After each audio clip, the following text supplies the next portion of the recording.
Esta es la... Buenos días. Esta es la anteúltima clase. Estas dos últimas charlas van a ser sobre patología, semiología torácica. Hoy le doy yo la patología del espacio pleural y el viernes le va a hablar el doctor Aquino de patología mediastinal.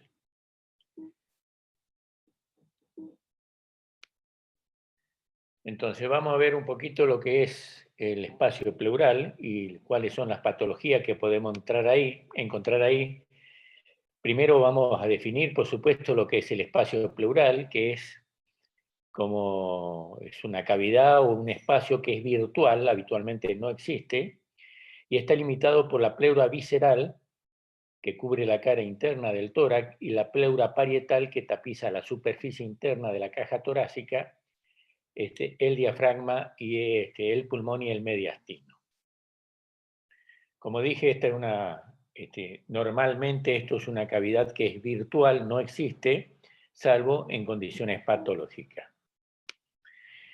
Las pleuras tienen adentro una cubierta de células mesoteliares, que de ahí viene el nombre de sus tumores, que son los mesoteliomas, que pueden ser benignos o malignos. Los tumores de la pleura se denominan mesoteliomas, entre los cuales discurre una fina lámina de líquido que permite que las dos pleuras, cuando uno respira, deslicen una sobre la otra sin interferencia ninguna.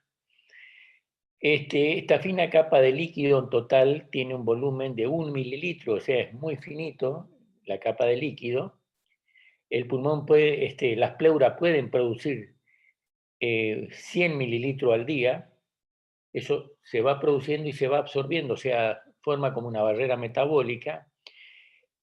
Produce 100 mililitros por día y tiene una capacidad de absorción hasta de 300 mililitros. Estos tienen elementos formes, como ser los monocitos de un 60 o un 70%, tiene una concentración proteica que va mucho menor que el de la sangre, que va de 1 a 2 gramos por 100 mililitros, una LDH inferior a la mitad de su valor en el suero. Estos elementos van a servir luego para el diagnóstico de ciertas patologías o ciertos líquidos que se van a producir en la cavidad pleural. En cuanto a la fisiología, la presión pleural es subatmosférica, o sea, es inferior a la atmósfera. Si uno hace un agujero en la pared torácica, la cavidad pleural va a chupar aire del exterior hacia la cavidad.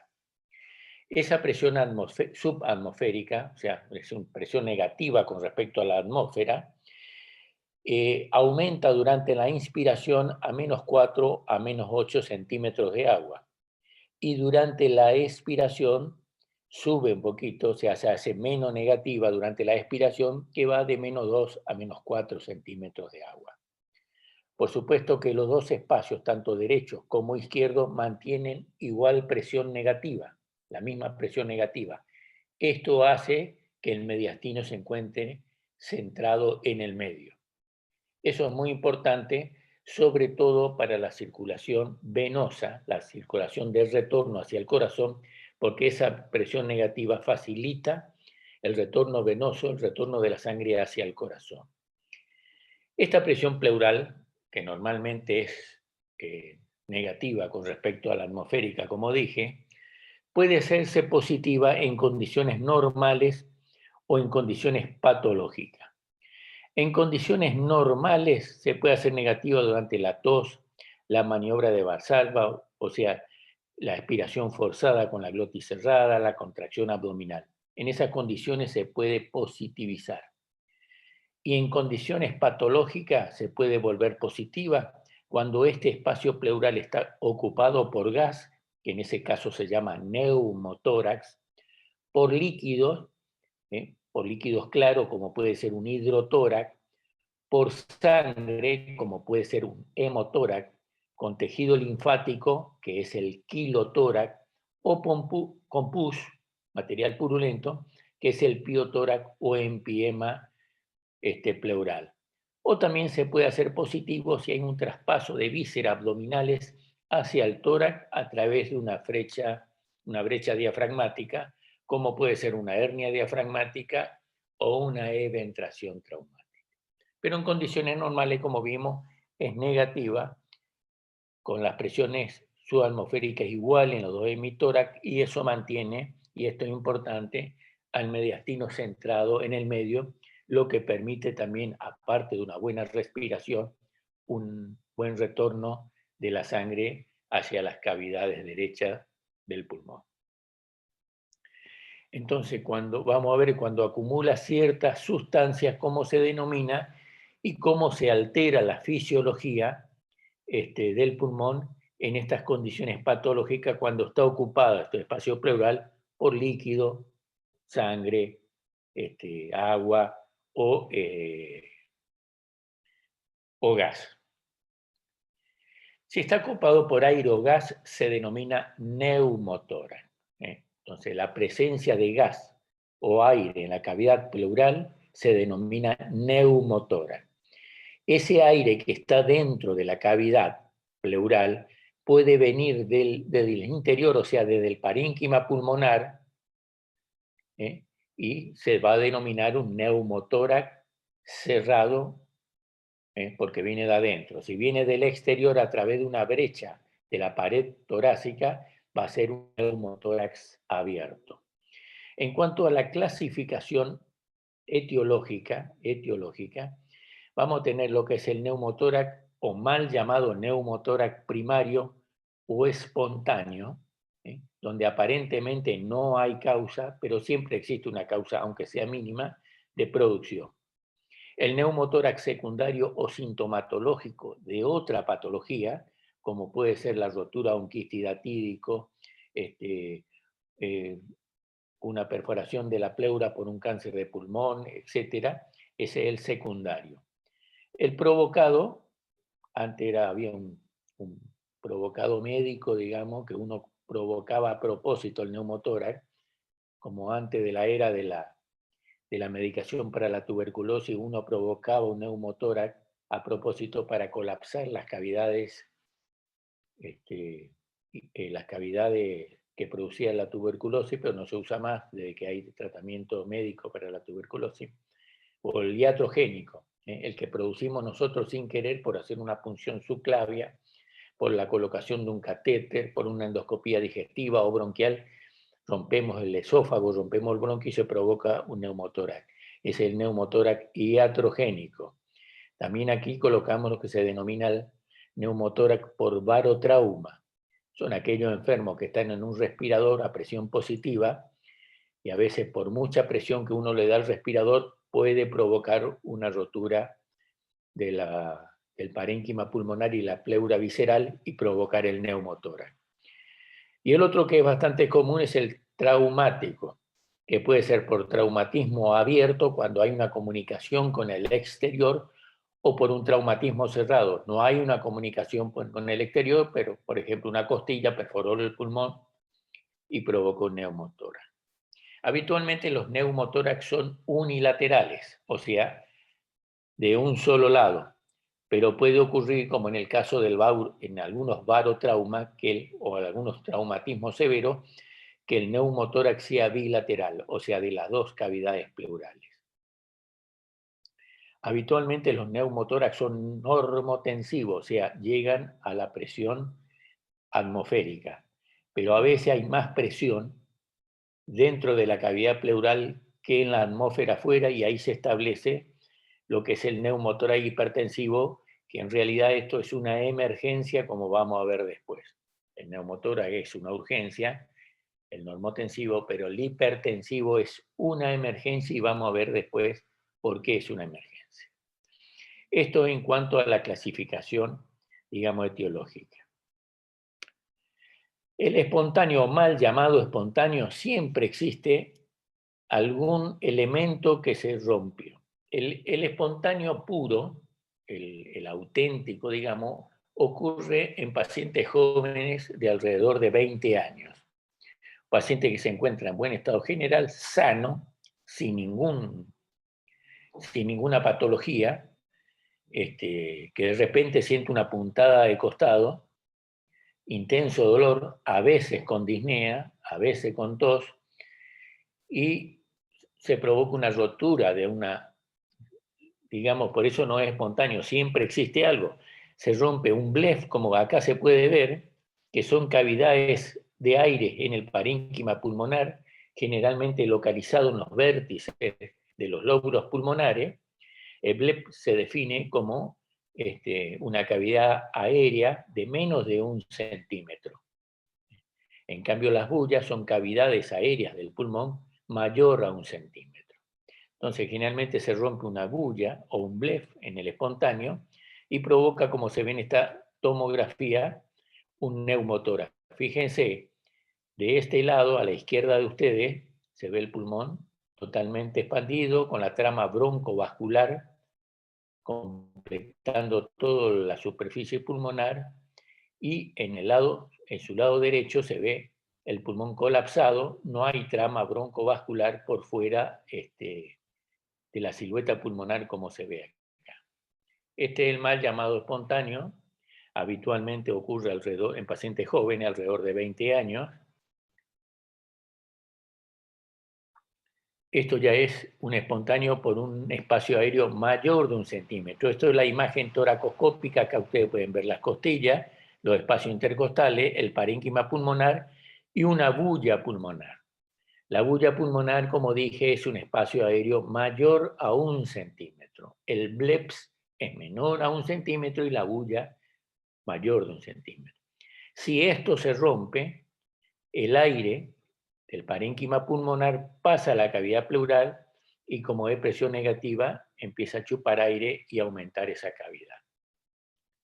En cambio, el secundario ya existe una patología previa, fíjense, este pulmón enfisematoso con varias bullas, acá hay, esto no es una neumotora, sino que eso son bullas y se ven los tabiques, fíjense, todo como si fueran globitos de carnaval, ¿eh? Por supuesto que si esto se rompe, provoca un neumotórax. Este es un pulmón bulloso. Esto, el secundario, se ve ya en pacientes mayores, no de 20 años, sino en mayores. Entonces, el neumotórax espontáneo tiene una curva bimodal. En los jóvenes alrededor de 20 años y en pacientes más de 60 años, cuando ya generalmente es secundario a otra patología. Esta es la imagen de una toracotomía, o sea, está abierto el tórax a través de un espacio intercostal y las costillas están separadas por este elemento que la inventó un argentino y se usa en todo el mundo, que es el separador intercostal de Fino-Quieto. Acá pueden ver, y bueno, después tenemos el traumático, fíjense cómo se ve el borde pulmonar acá, hay trama broncovascular, acá viene la trama broncovascular hasta la parrilla costal, acá se ve la superficie pulmonar.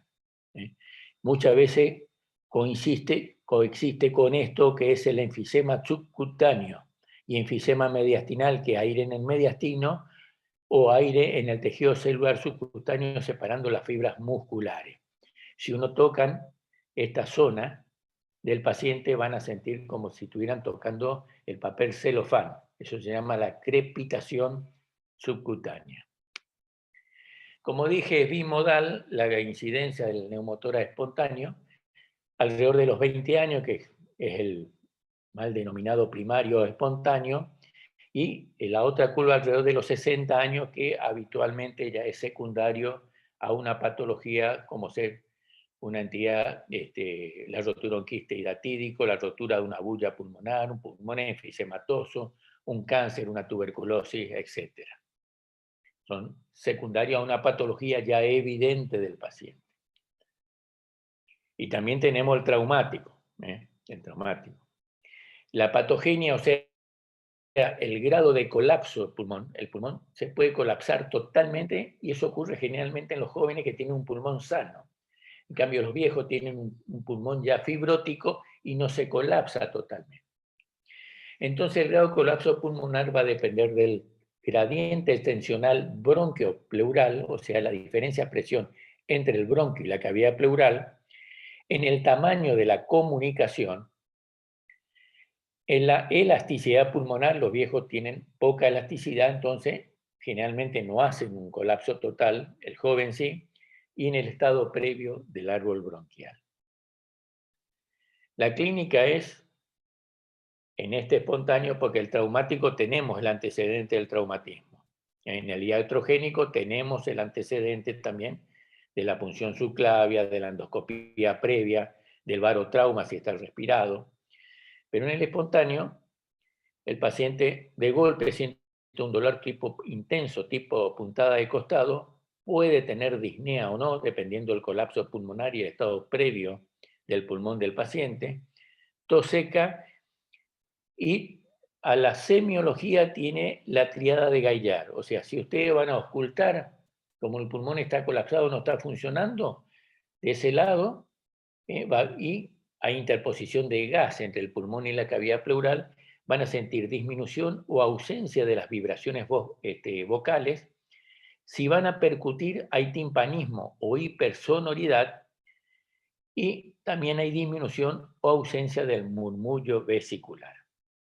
Van a ver la diferencia de esto después con la acumulación de líquido, que si hay acumulación de líquido, no hay disminución y ausencia de los ruidos pulmonares, pero la percusión va a ser mate. Acá es timpánico o hipersonoro. En la radiografía simple de tórax, cuando uno hace una radiografía habitualmente lo hace en inspiración forzada, ¿qué vamos a ver? Vamos a ver una hiperclaridad, ausencia de trama vascular, no hay trama vascular en la parte donde no está el parénquima pulmonar, se ve el borde pulmonar perfectamente. Este es un neumotórax que después vamos a ver es de tercer grado o de colapso total. Esto habitualmente se ve en los jóvenes, se colapsa todo el pulmón hacia el hilio pulmonar.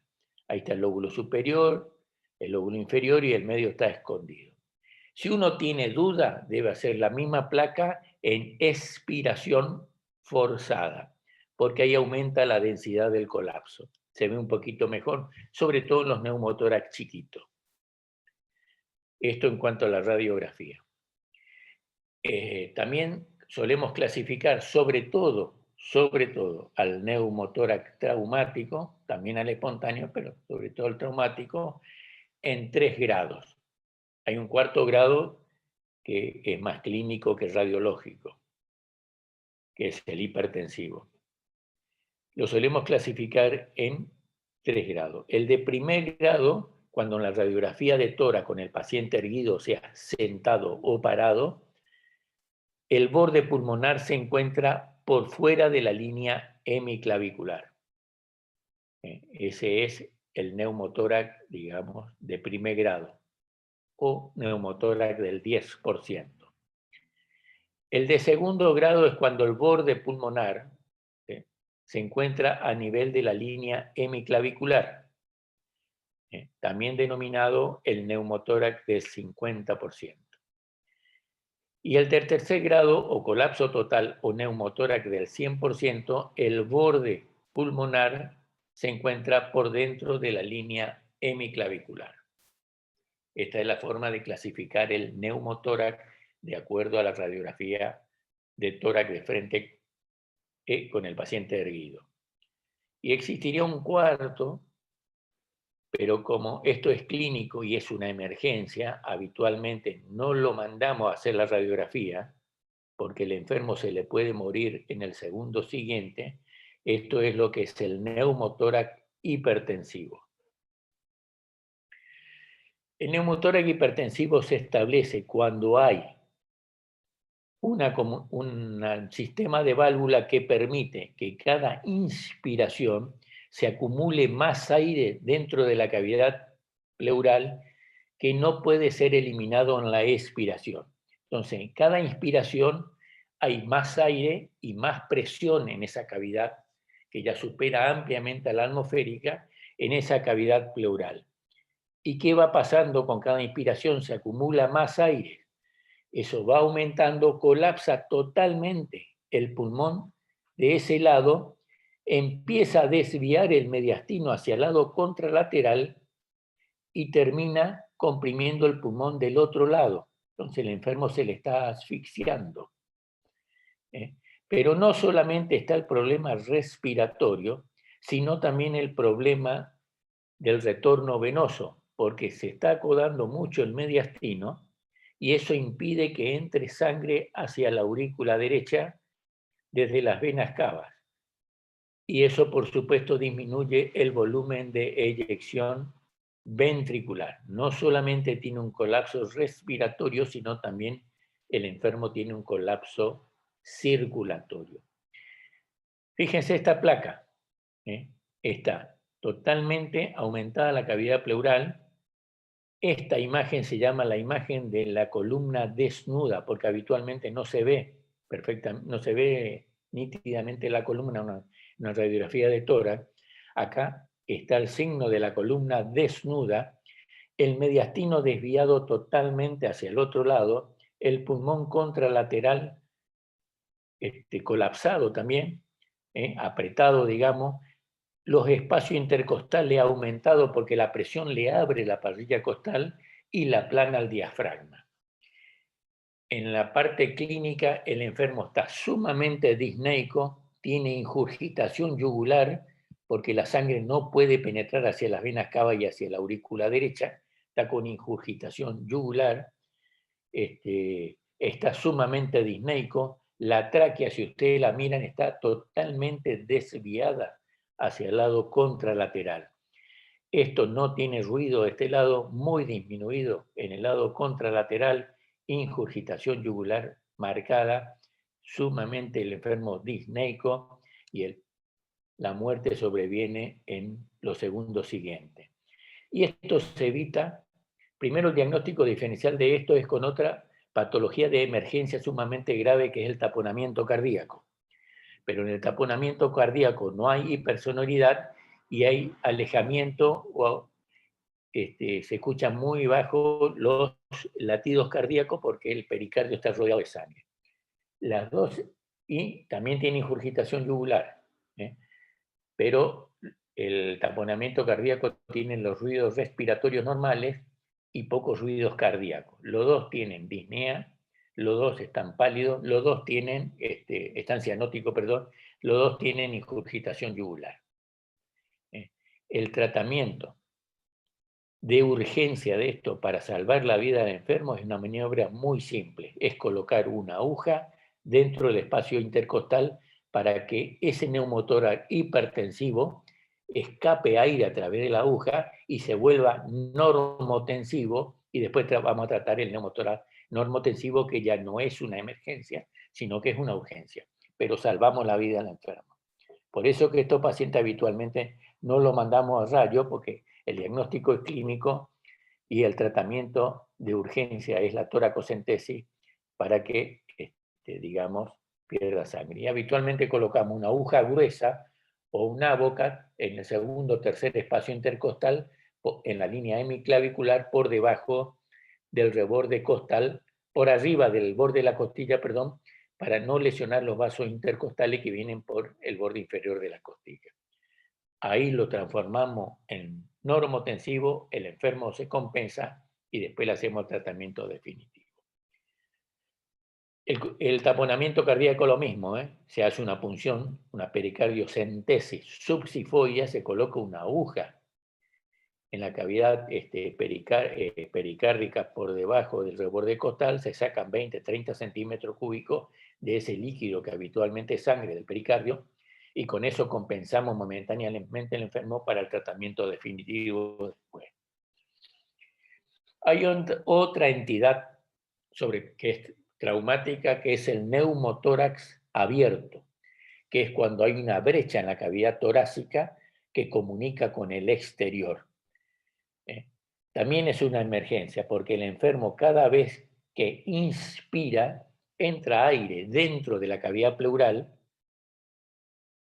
colapsa el pulmón de ese lado y lleva el mediastino hacia el lado contralateral, acodando los vasos, también sobre todo las venas cavas. En la expiración, el bailoteo es hacia el otro lado, sale el aire a través de la cavidad pleural por la brecha que tiene la pared, el mediastino viene hacia ese lado y bailotea hacia el lado que está la brecha, el agujero en el tórax, digamos. Vuelve a inspirar y va hacia el otro lado, y ese bailoteo que está haciendo el mediastino por ese neumotórax abierto también acoda las venas cava y disminuye lo que entra al corazón de sangre y disminuye el volumen de eyección ventricular. En ese caso, ustedes ven el agujero, tienen el antecedente del traumatismo, ven el agujero en el tórax y escuchan un ruido característico de esa respiración a través de la pared torácica que se llama traumatopnea. Y es crítico cuando ese orificio, es crítico para el enfermo cuando el orificio de la pared torácica es más grande que el orificio del bronquio de ese lado, porque entró a competir con la respiración del enfermo. Y la medida también de esto para salvar la vida del enfermo, sobre todo en el lugar del accidente, es muy sencilla. Hay que tapar el agujero, o con la mano, o con una gasa, o cubrirlo con una gasa, o acostar al enfermo del lado del agujero. Se cierra después el agujero y se lo vuelve ese neumotórax abierto en neumotórax cerrado y se lo trata como un neumotórax normotensivo. Está claro con estas dos emergencias entonces. Este es un neumotórax de primer grado, se ve muy mal la placa, pero la línea pulmonar está acá, por fuera de la línea hemiclavicular. Este es uno de segundo grado, el borde del pulmón está a nivel de la línea hemiclavicular, y este es uno de tercer grado o del 100%, que es el colapso pulmonar total. También, como dije, ese de tercer grado es el total, el de segundo grado sería el 50% o colapso parcial, y el de primer grado el 10%. También en los jóvenes, como dije hoy, el colapso habitualmente es total, porque tiene un pulmón sano. A veces los colapsos pulmonares son parciales, porque tiene alguna adherencia entre la pleura visceral y parietal, sobre todo paciente añoso, entonces hace neumotórax tabicado o neumotórax parciales, o localizados o tabicados. La evolución natural puede ser la reabsorción, sobre todo en neumotórax muy chico, el neumotórax del 10% espontáneo, por ahí le hacemos tratamiento kinesiológico, y se reabsorbe solo, pero no es lo habitual ni lo aconsejable. Puede aumentar o transformarse en hipertensivo, ese es el peligro. Puede pasar a la cronicidad el neumotórax y eso va formando una capa alrededor del pulmón que se llama pil pleural y va encapsulando al pulmón. Puede transformarse en un hidroneumotórax, o sea, empezar a aparecer líquido claro en la cavidad pleural, eso se llama hidroneumotórax, o se puede infectar y formarse pus, y eso ya es un pioneumotórax. Por eso es aconsejable tratar el neumotórax con un avenamiento pleural, que es colocar un tubo dentro de la cavidad pleural y conectarlo a un sifón, a un sistema de trampa de agua, para que en cada respiración el aire salga por el tubo y no pueda volver hacia adentro, y el pulmón se expande y se vuelve a pegar en su posición normal en la cara interna del tórax. ¿Cuál es el tratamiento? Este reposo, como dije, en los neumotórax de menos del 10%, o sea, le podemos hacer tratamiento kinesiológico, vamos a ver que expande, pero tiene un 50% de recidiva, por eso no es aconsejable. La punción pleural solamente está indicado como maniobra, como primer maniobra temporaria para tratar el neumotórax hipertensivo, como dije hoy. Después se le realiza lo que es el avenamiento pleural, que es colocar un tubo, como dije, dentro de la cavidad pleural que va conectado a un frasco con una trampa de agua. Ese tubo habitualmente lo colocamos en el cuarto o quinto espacio en la línea medioaxilar. Antes lo colocamos en la línea medioclavicular, pero como es zona de queloide del tórax y lo colocamos en la línea medioaxilar, entonces uno puede estar en la playa con el brazo colgando y no se nota la cicatriz. Es una cicatriz chiquitita de menos de 1 centímetro donde se coloca el tubo de avenamiento. Este es el tubo de avenamiento. Esto es lo que va dentro del tórax, se coloca habitualmente con este punzón en el espacio intercostal. Esto tiene esas marcas radiopacas que uno lo puede ver en la radiografía y se conecta a este tubo que va a este frasco que va a tener agua en este nivel que está acá. El agua se coloca hasta ahí porque el tubo, el aire va saliendo por debajo del nivel del agua. Como hay una presión dada por esta trampa de agua, el aire no vuelve a entrar. Y está graduado así para ver la cantidad de líquido que sale si es que también coexiste con algún tipo de líquido.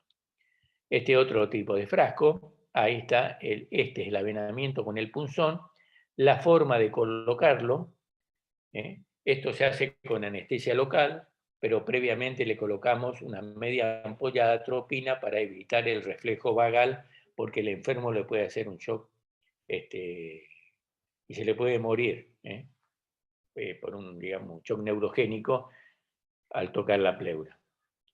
Entonces se coloca, una vez que está esto metido dentro de la pleura, se hace avanzar el avenamiento y queda metido dentro de la pleura.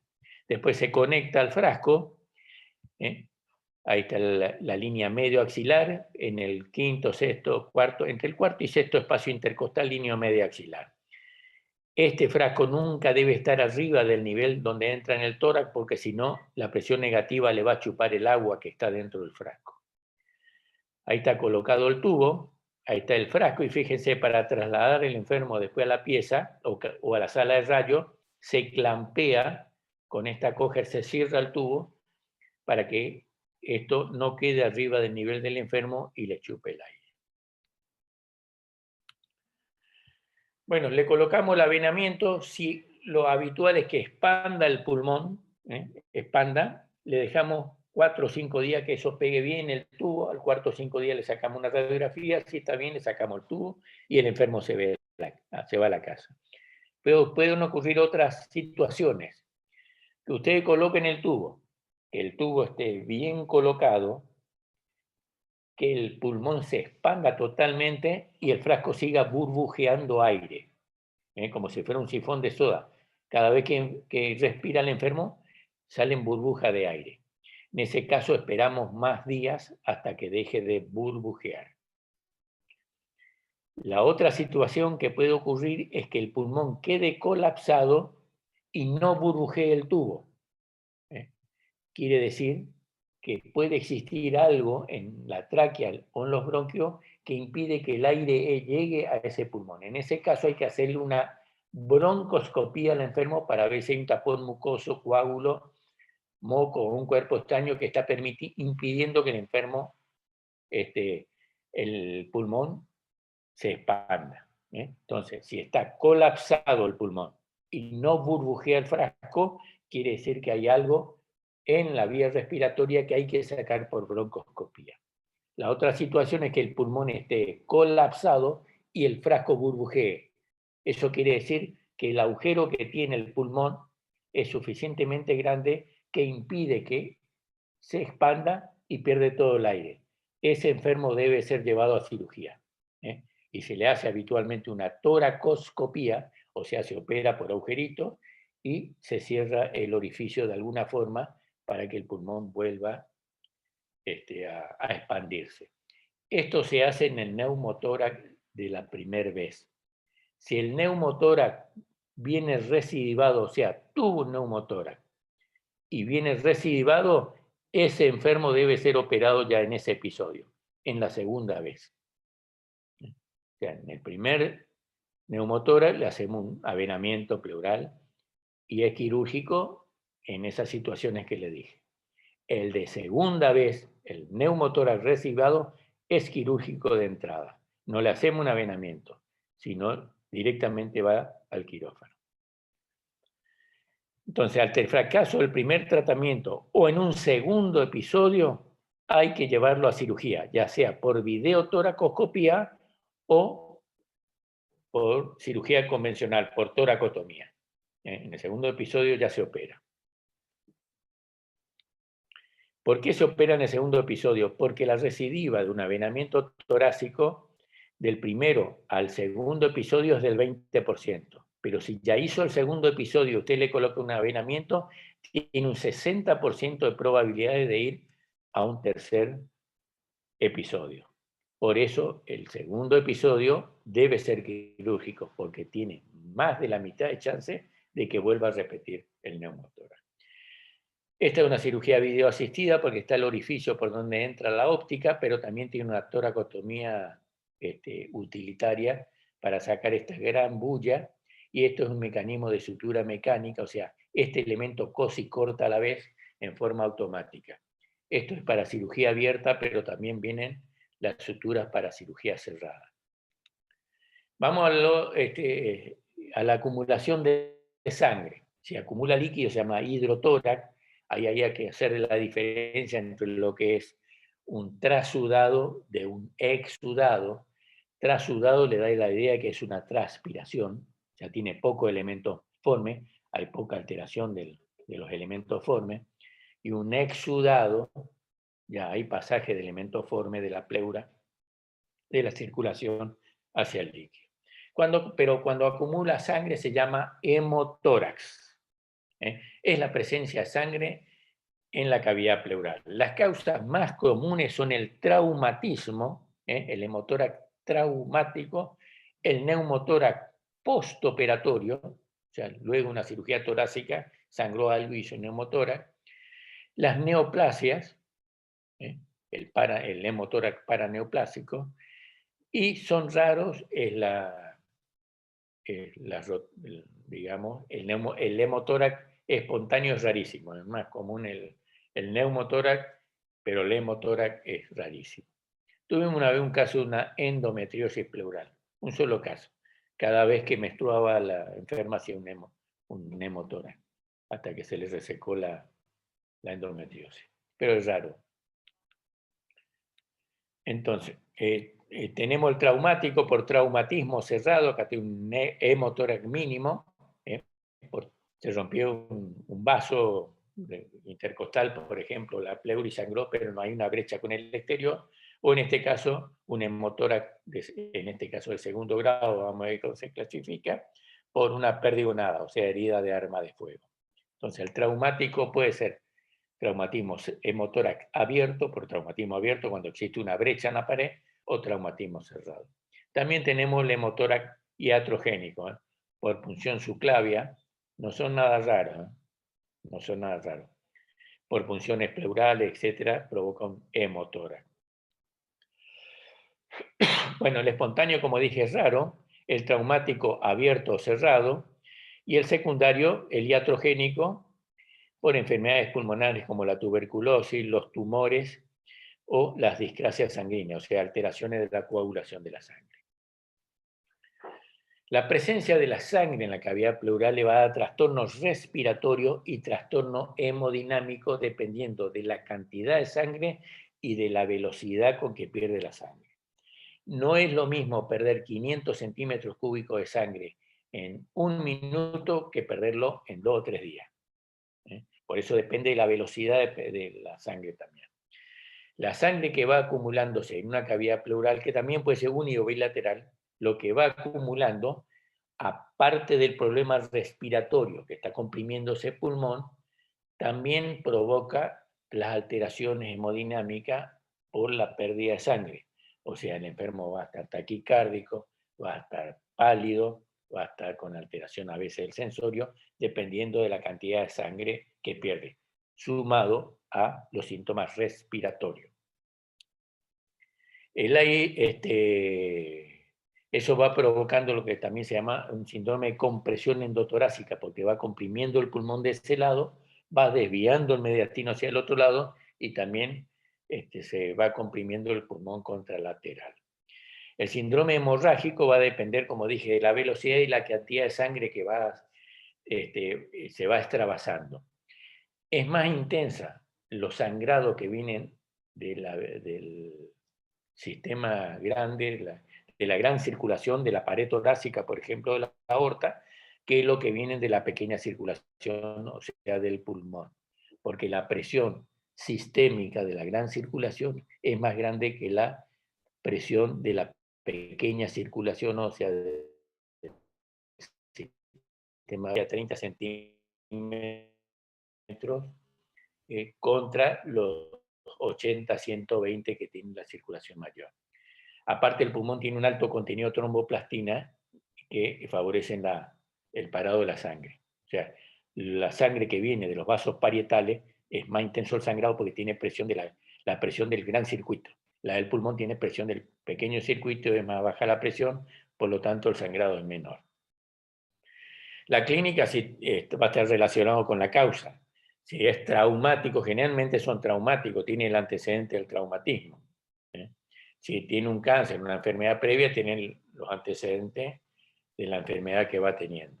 Entonces va a tener el dolor, los síntomas respiratorios y los síntomas hemorrágicos, digamos. Va a tener disnea, va a estar pálido, va a estar con taquicardia, dolor torácico, y si la sangre que va perdiendo es mucha, va a tener alteración del sensorio. ¿Cómo clasificamos nosotros al hemotórax? Sobre todo el hemotórax traumático. También con la radiografía, con el paciente erguido, sea sentado o parado, va a depender del nivel. Ese nivel, si está el paciente sentado, va a tener un nivel, digamos, de acuerdo a la horizontalidad de las costillas. Si está acostado, va a ser el nivel cambia. Por eso tiene que estar sentado o parado. Y de acuerdo a la radiografía de tórax, sobre todo de la radiografía de frente, se van a clasificar de acuerdo a los arcos anteriores de la costilla. Ojo, que en la radiografía se ven bien los arcos posteriores de la costilla, pero esto se clasifica de acuerdo al arco anterior de la costilla. El de primer grado, el nivel de la sangre, el nivel radiográfico del líquido, no sobrepasa el arco anterior de la cuarta costilla. Es el grado 1. El grado 2 está entre el nivel del arco anterior de la cuarta y la segunda costilla. Y el de tercer grado supera la segunda costilla. Esto ya es un hemotórax masivo. Acá tiene por lo menos 3 litros de sangre dentro de la cavidad pleural. Entonces, el de primer grado no sobrepasa el arco anterior de la cuarta costilla. Para borrar el seno costo diafragmático, para que la sangre acumulada y uno en la radiografía de tórax vea borramiento del seno costo diafragmático, quiere decir que el enfermo ya sangró entre 300 y 400 centímetros cúbicos de sangre. Ojo ya con ese enfermo, ya sangró casi medio litro.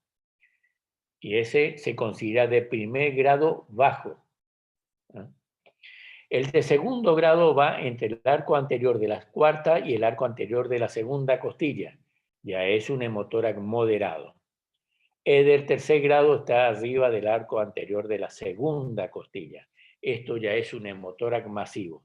Este enfermo perdió alrededor de 3 litros de sangre. Acá tenemos un primer grado, ya solamente se borró el seno costo diafragmático. Este es el seno costo diafragmático, fíjense, que es un triangulito que se debe ver acá abajo, acá se lo ve perfecto. Este es un segundo grado y este es un tercer grado según hemotórax masivo. Este enfermo, si es traumático, ya es quirúrgico de entrada, no, va al quirófano, digamos. Acá vemos en un perfil cómo se ve. El diagnóstico habitualmente lo hacemos con la radiografía de tórax, pero si el enfermo está compensado le podemos hacer una ecopleura, una tomografía, le podemos hacer una punción pleural para ver si esto es sangre, sobre todo en aquellos que no son traumáticos. En este caso es un hemotórax post-quirúrgico, fíjense, tiene una toracotomía ahí, hizo esta colección de líquido de un lado, o sea, este es un hemotórax de segundo grado, pero también tiene un nivel en el otro lado, sería de primer grado. Y acá se está haciendo la toracocentesis diagnóstica bajo control ecográfico. También se puede hacer bajo control tomográfico. Esto es digamos, fíjense la cantidad de sangre que dio, que llenó todo el frasco. El tratamiento puede ser una punción pleural aspirativa en aquello de primer grado que no está en duda, pero habitualmente le colocamos un avenamiento pleural, de la misma forma que colocamos en el neumotórax. Ahí lo hacemos para los de grado 1 y 2, pero los de grado 3, que es un hemotórax masivo, eso ya deben ir a una cirugía mayor, por toracoscopía, o sea, usando los instrumentos de 1 centímetro, o por toracotomía convencional. Solamente menos del 15% llegan a digamos, a un procedimiento quirúrgico mayor. Pero el hemotórax traumático, grado 2 y grado 1, siempre hay que colocar un avenamiento. El grado 3 generalmente son quirúrgicos de entrada. Ahora, si nosotros colocamos el tubo de avenamiento, sale un poco de sangre, habitualmente para, pero si no para, o sea, empieza a salir 200 más mililitros por hora, o medio litro en las 5 horas, o usted le coloca en el avenamiento y le vino 1,5 litros, esos pacientes deben ser llevados a quirófano. Eso ya es quirúrgico, por toracoscopía o toracotomía, pero son quirúrgicos. O sea, si optaron por el avenamiento y le empieza a dar 200 mililitros por hora, quiere decir que a la hora va a perder medio litro más esos pacientes quirúrgicos. Y si usted le colocaron un tubo y viene 1,000, 1,500, quiere decir que el vaso que está sangrando es importante y debe ser operado. Eso en cuanto al hemotórax. Vamos al último punto, ya lo estoy cansando un poco, que es la presencia del pus en la cavidad pleural o el empiema pleural. El empiema pleural se definía antes, hasta la década del 80, como la presencia de pus en la cavidad pleural. Me olvidé decirle que si usted al hemotórax le percuten, va a dar mate, igual que el empiema, si percuten da mate, en el neumotórax le da sonoro. Bueno, el empiema pleural hasta el año 80 se consideraba la presencia de pus en la cavidad pleural. Después de los 80 también se agregó a la definición la existencia de gérmenes, o sea, la presencia de microorganismos en los líquidos claros que se demostraron en los cultivos de líquido pleural. Y después se incluyó lo que se llamaban los criterios de Light, o sea, líquidos claros que en el estudio físico-químico le da un pH menor a 7, o el ácido láctico mayor a 45 miligramos por mililitro, o la mucosa inferior a la mitad de su valor en plasma, o la LDH mayor de 10.000 unidades internacionales por litro, o el recuento de leucocitos mayor a 30.000 mililitros. Entonces, en la actualidad se considera al empiema pleural, a la presencia de pus en la cavidad pleural, o a la presencia de gérmenes en líquidos claros, o al postulado de Light positivos en el físico-químico. A eso se considera en la actualidad lo que es un empiema pleural. ¿Se acuerda que yo le dije que suele producir 100 mililitros por día de líquido y puede absorber hasta 300 mililitros? Bueno, ante cualquier agresión, la pleura acumula líquido y a veces acumula más de esa capacidad de absorción que tiene. O sea, produce por esa agresión que está sufriendo más de 300 mililitros.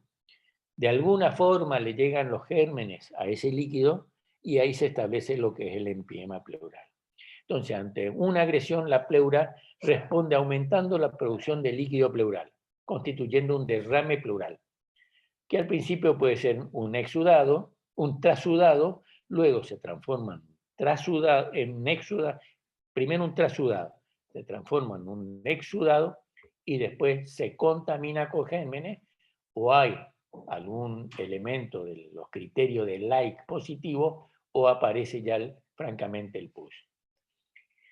Entonces, ante la agresión, aumenta la producción de líquido por la pleura y los mecanismos de la infección de la pleura pueden ser directos, o sea, entró el germen por una biopsia, una herida de arma blanca, una herida de arma de fuego, por un catéter, o sea, por vía directa, o puede ser por vía indirecta, por contigüidad de un proceso vecino, como puede ser del mediastino, o un absceso o una peritonitis, un absceso infradiafragmático en forma indirecta llega a la cavidad pleural, o por vía hemática o por vía linfática. Son las vías por las que llega el germen a ese líquido que se está produciendo en la cavidad pleural y lo infecta. Muy bien. Entonces, esta infección pleural indirecta puede venir de un foco intratorácico o de un foco extratorácico. Lo más común es que venga de un foco intratorácico pulmonar. Lo más común es que sea un empiema paraneumónico. El enfermo hizo una neumonía, esa neumonía hizo que la pleura secrete más líquido y los gérmenes de la neumonía pasaron a la cavidad pleural. Entonces, lo más comunes son los empiemas paraneumónicos. También pueden venir de una mediastinitis. Esa mediastinitis puede ser torácica. También vemos muchas veces los flemones dentarios que hacen una infección del cuello, se meten por las vainas al mediastino y hacen una mediastinitis. Eso van a ver seguramente con Aquino el viernes, y eso provoca un empiema pleural que a veces son bilaterales. También por foco extratorácico pueden venir por vía linfática o por vía hemática. Tenemos enfermos que hacen pancreatitis o diverticulitis y después hacen por vía hemática o vía linfática un empiema pleural. Este empiema tiene varias fases evolutivas. Muchos lo consideran 3 o 4 fases. La bibliografía que les sugiero es ahí se me fue, el Michan. El Michan lo clasifica en 4 fases.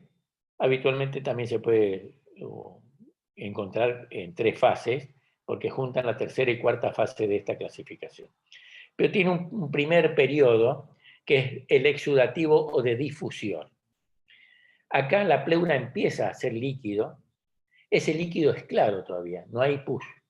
Pero si ustedes le hacen una punción, ahí le van a dar que hay gérmenes en ese líquido y los postulados de Like positivo. Pero no hay pus todavía. Entonces es el periodo exudativo o de difusión. Este periodo dura días, horas o días. Las hojas pleurales, si usted, ahora les voy a mostrar unas imágenes, están congestivas. El líquido es claro, es un líquido citrino, abundante líquido, y puede haber cúmulo de fibrina y colonias bacterianas en el cultivo.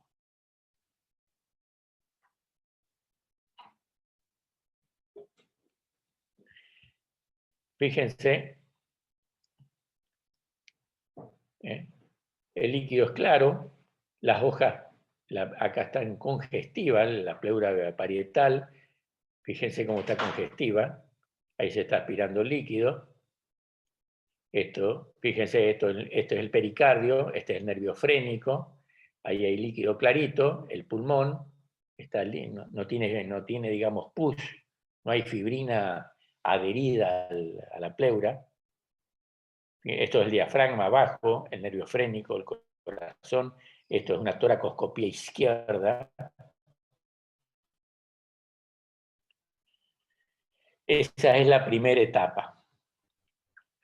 Una segunda etapa es fibrinopulenta o de colección, que va del tercero al día 15 más o menos. Acá ya hay pus. Acá el diagnóstico ya es porque uno saca pus.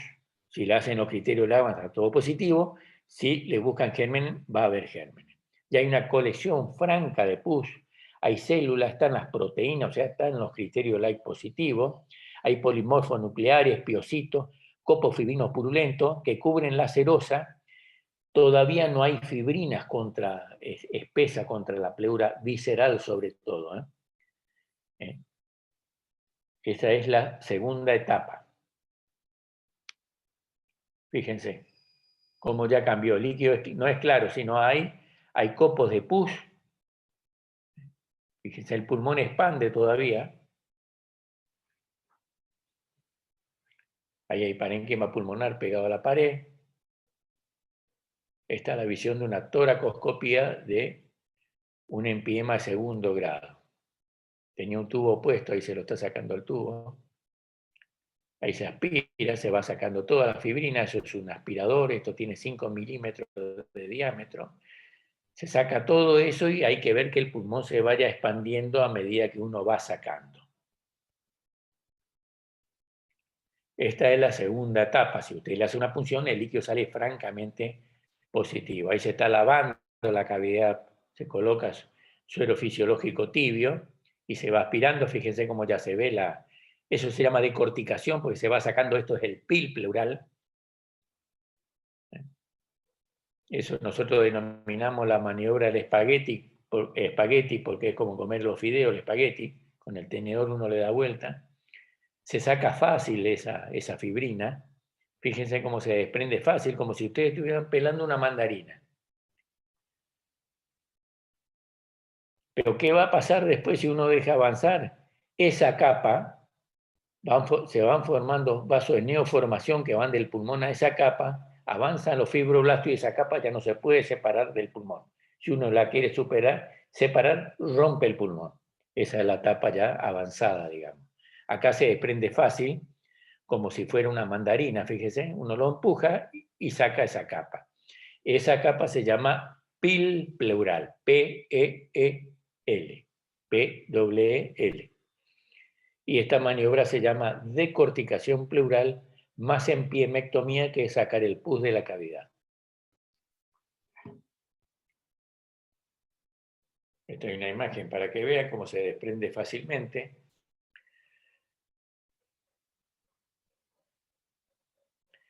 Ahí lo damos vuelta, simplemente damos vuelta al instrumental y va separando perfectamente. Vamos a avanzar un poquito. Ahí ya está el pulmón expandido, esa es una cisura pulmonar. Después viene la tercera y cuarta etapa, esto ya es de organización. Ese PIL pleural que se va formando, como dije, que al principio es fácil sacarlo, desde el pulmón hacia esa capa van avanzando los vasos de neoformación, eso hace que vaya acompañado fibroblasto y eso se vaya pegando cada vez más fuerte al pulmón. Eso ocurre en la etapa temprana, entre la segunda y octava semana aproximadamente, constituye lo que se llama la cáscara o PIL pleural, se mantiene el plano de separación todavía fácil, como si fuera pelar una mandarina, después va a ser más difícil como si fuera una naranja, y después ya no se puede pelar. En esta primera etapa hay una fácil separación del PIL del pulmón. Aumenta la absorción del líquido, van y empiezan a aparecer adherencia entre el pulmón, entre las pleuras viscerales y parietales, van formándose los vasos de neoformación y la inflamación va quedando cada vez más espesa y después pasamos a una etapa tardía. Si uno deja avanzar, ya no puede separar más. Esa pleura va formando lo que se llama el pulmón emparedado, porque va formando como si fuera una pared alrededor del pulmón, cada vez lo achica más, y al achicar el pulmón también el tórax de ese lado se va haciendo una fibrosis pulmonar de ese lado, se llama fibrotórax, y todo ese pulmón queda más chico. Se forma una buena paquipleuritis, se forman meses baño, se completa la neovascularización que facilita la llegada de los fibroblastos que van a generar una fibrosis intensa y definitiva que lleva al fibrotórax. Desaparece el plano de clivaje, no lo van a poder separar del pulmón, los músculos vecinos también se atrofian. Esta es una etapa muy avanzada que uno no debe llegar, no debe llegar. Ahora le voy a explicar cuál es digamos, la cinemática que tenemos nosotros con el empiema pleural. Esta ya es una etapa avanzada, fíjense, el pus espeso, está pegado ya a las pleuras viscerales y parietales, es muy difícil muchas veces separar el pulmón de la pared y de las adherencias y por supuesto de sacarle ese PIL pleural. Estas ya son etapas más avanzadas. Esta es una enfermedad evolutiva que uno le debe ganar el tiempo a la enfermedad. Fíjense, no se puede sacar la fibra sin romper los elementos.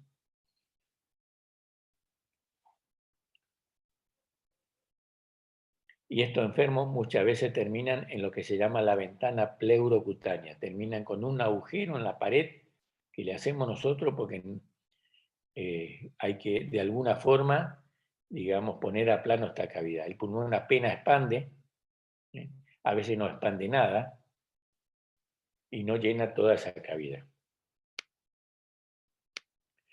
La clínica es una clínica que va a tener clínica respiratoria y clínica de sepsis, digamos, de infección. Entonces va a tener fiebre, va a tener escalofrío, sudoración, taquicardia, astenia, dinamia y síntomas pleurales. Va a tener dolor tipo puntada de costado, va a tener tos seca o productiva si ya se rompe digamos, el parénquima pulmonar a esa cavidad pleural, ya va a ser productiva la tos. Si ustedes percuten, eso va a ser mate. Si ocultan, no va a haber ruido respiratorio o va a estar muy disminuido. Digamos, se sospecha también un empiema paraneumónico. Los más comunes son los paraneumónicos. También puede ser postoperatorio, postraumático, etc. Pero en las neumonías se sospecha cuando, a pesar de un tratamiento adecuado, persiste la fiebre o los síntomas infecciosos después de 7 días de tratamiento. Los estafilococos y los bacilos gram negativos dan cuadros más agudos y rápido que los estreptos y los neumococos. Los anaerobios son más insidiosos. A la ocultación, como dije, los ruidos están disminuidos y es mate a la percusión. Si uno le hace una radiografía, que las radiografías, si van a pedir, tiene que ser de frente y perfil. Porque en la radiografía de frente le va a dar un nivel y en el perfil ese nivel o esa colección puede ser anterior o puede ser posterior. Pero lo ideal también es completar esto con una tomografía computada. En el PAL radiográfico, lo que uno observa es, no como el hemotora, que es una imagen horizontal, digamos, esa opacidad es horizontal, sino que forma una curva, esa imagen del líquido que está acumulado, una curva ascendente hacia la zona axilar. Esa curva se llama la curva de Damoiseau. Cuando esa curva se horizontaliza y queda recta, es porque entró aire a esa cavidad pleural empiemática. Entonces, en el par radiográfico, en inspiración profunda, hay una opacidad homogénea y difusa que borra la imagen pulmonar, también borra no se ve el diafragma, y tiene esa curva ascendente hacia la axila, que se llama curva de Damoiseau. Por supuesto, si hace una ecografía, uno va a ver líquido en la ecopleura, y lo que hay que hacer es una tomografía computada para visualizar bien el empiema. Estos son distintos tipos de empiema. Cuando se horizontaliza, como dije, ya hay aire en la cavidad pleural. Si no, hace la curva de Damoiseau con la parte más alta a nivel axilar. Cuando se horizontaliza es porque entró aire. Esta es una tomografía computada, el pulmón está colapsado, tiene aire, ya entró aire, y se ve la imagen líquida en este caso. Esto hay que hacer el diagnóstico diferencial muchas veces con el absceso de pulmón. El absceso de pulmón tiene este ángulo entre la imagen y la costilla más agudo y el empiema lo tiene más abierto. Fíjense la paquipleuritis, el pi pleural que tiene ya grueso este pulmón. Las formas clínicas pueden ser leve, moderado, grave, leve. Hay pocos síntomas respiratorios, no hay síntomas de sepsis, no hay afectación general del paciente. Moderada ya cuando empieza a haber repercusión general, con o sin sepsis ya tiene una alta mortalidad. La grave ya hay una insuficiencia respiratoria severa. Estos pacientes generalmente están en un respirador, ya hay signos de sepsis franca y falla multiorgánica. Estos tienen una alta mortalidad. ¿Cuál es el tratamiento? El tratamiento. Nosotros cuando viene el enfermo con un empiema, el diagnóstico se hace por una punción, vemos si hay pus, si cumple los criterios de Light o si hay gérmenes gérmenes en el cultivo de ese líquido. Entonces, si ese enfermo que viene por primera vez con un empiema, certificamos que es un empiema, y en la tomografía vemos que el empiema está libre, o sea, no está tabicado, le colocamos un tubo de avenamiento pleural. Si el empiema está tabicado, quiere decir que tiene tabiques o adherencia, con un avenamiento pleural solo no va a andar porque tiene varios tabiques. Entonces ese enfermo es quirúrgico de entrada. Hay que hacerle por una toracoscopía o una toracotomía. Habitualmente le hacemos por toracoscopía, por orificio mínimo. Entramos y es eso que vieron en las imágenes. Lavamos la cavidad, sacamos todos los detritus, sacamos el PIC pleural, lavamos intensamente la cavidad y vemos que el pulmón expanda. Entonces, viene el enfermo, le hacemos la tomografía, las placas, la tomografía, la punción, certificamos el empiema. Si es no tabicado, avenamiento pleural, si es tabicado, toracoscopía. Si viene el enfermo y le vimos que no era tabicado, que le pusimos un tubo, no terminó con ahí. A ese enfermo le hacemos el seguimiento. Se hacen los antibióticos dirigidos, se hacen los cultivos, se hace todo, pero si a las 24, 48 horas, póngale 48 horas, sigue saliendo pus, o en los controles radiográficos tomográficos le da que siga habiendo cavidades, que siga habiendo pus, o el enfermo sigue con signos de sepsis, a las 24 o 48 horas ese enfermo ya lo llevamos a quirófano y le hacemos una toracoscopía para que el empiema no vaya cumpliendo etapas. Entonces quiero que quede claro eso. Viene el enfermo, hacemos el diagnóstico, si es simple, avenamiento pleural, si es complicado o tabicado, toracoscopía. Si hicimos el avenamiento, porque era simple, y a las 24, 48 horas sigue saliendo pus por el tubo, en la radiografía o tomografía el pulmón sigue sucio o empieza a tener signos de sepsis, ese enfermo va a toracoscopía. Hacemos eso porque no queremos llegar a la última etapa. La última etapa ya no se cura con la toracoscopía, vamos a una toracotomía amplia, o sea, tenemos que abrir el tórax y tratar de limpiar y que el pulmón expanda. Si ese pulmón no expande, no podemos dejar una cavidad cerrada en el tórax. Tenemos que hacerle una ventana pleurocutánea. Se saca una costilla y se le deja un agujero en la pared al enfermo. No tenemos que llegar a esa etapa. Por eso el tratamiento debe ser dinámico del empiema. Quiero que le quede ese concepto. Bueno, esto es más de lo que le estuve diciendo. Hay en algunos casos que el enfermo no se puede operar, tiene indicación quirúrgica, pero por la edad, por insuficiencia respiratoria o por algo no se puede operar. En esos casos, por el tubo de avenamiento que sí le pudimos poner, por eso se pone con anestesia local, le colocamos algún fibrinolítico como streptoquinasa o uroquinasa. Y eso muchas veces le soluciona el problema del empiema. Entonces, los derrames que están encapsulados, tabicados, de toracoscopía o eventualmente toracotomía, sí nos podemos resolver por toracoscopía. Pero cuando el PIL pleural, la coraza es tan grande o tiene un fibrotórax, ya va a una toracotomía y decorticación y eventualmente una ventana pleuropericárdica. Esto es una cosa que solía ocurrir antes, esto se llamaba empiema por necesidad.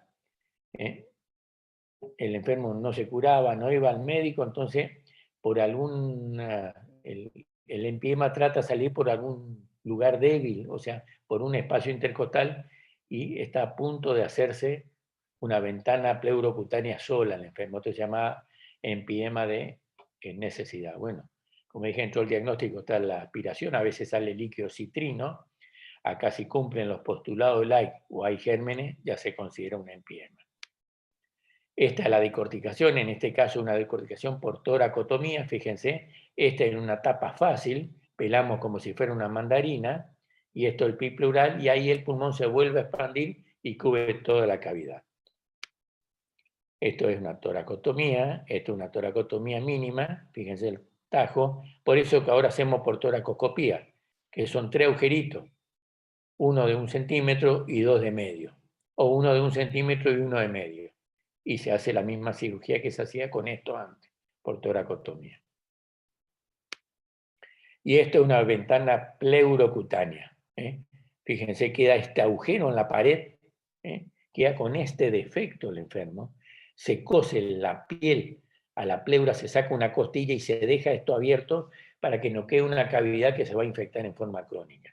Y habitualmente el enfermo se lava solo eso en la casa después y se coloca azúcar. Creo que es una de las últimas. El pronóstico, para terminando, es una enfermedad grave. Tiene una mortalidad que va del 3% hasta el 35%, sobre todo en los viejos es grave. Las cifras más bajas se ven por infecciones extrahospitalarias. Son más jodidas, más graves las infecciones por gérmenes intrahospitalarios, porque son gérmenes que son resistentes a varios antibióticos. Factores mal pronósticos, mayor de 70 años. Cuando el empiema es paraneoplásico, son mucho más graves. O cuando hay tara asociada como la diabetes, el alcoholismo, etc. Bueno, espero que le haya servido la clase. Hemos visto lo que son las enfermedades pleurales y su tratamiento, su clínica. Y bueno, le queda la clase del viernes y suerte en el examen. Buenos días. Hasta luego, doctor. Gracias, doctor. Chao, doctor, gracias. Hasta luego. Muchas gracias. Gracias, doctor, que tenga buen día. Gracias, Buen día doctor. a todos. Cuídense. Hasta luego, doctor. Gracias. Doc, una pregunta. Sí. La ventana pleural esa te queda así, Pleurocutánea. Sí, plurocutánea. ¿Cuánto tiempo queda así abierta? de por vida. Y A no, veces se va fibrosando del fondo y se cierra. Pero generalmente esa ventana queda de por vida y el enfermo se tiene que lavar. Por eso es que uno trata de evitar llegar a esa cuarta etapa, que es el fibrotórax, con cavidades, con pulmones que no se expanden más, que están totalmente destruidos, y esa cavidad uno la tiene que dejar expuesta, porque si uno la cierra, se infecta, se vuelve a infectar y le va a terminar infectando la cavidad del otro lado o matando al enfermo de una sepsis. Ok, muchas gracias. Bueno, hasta luego.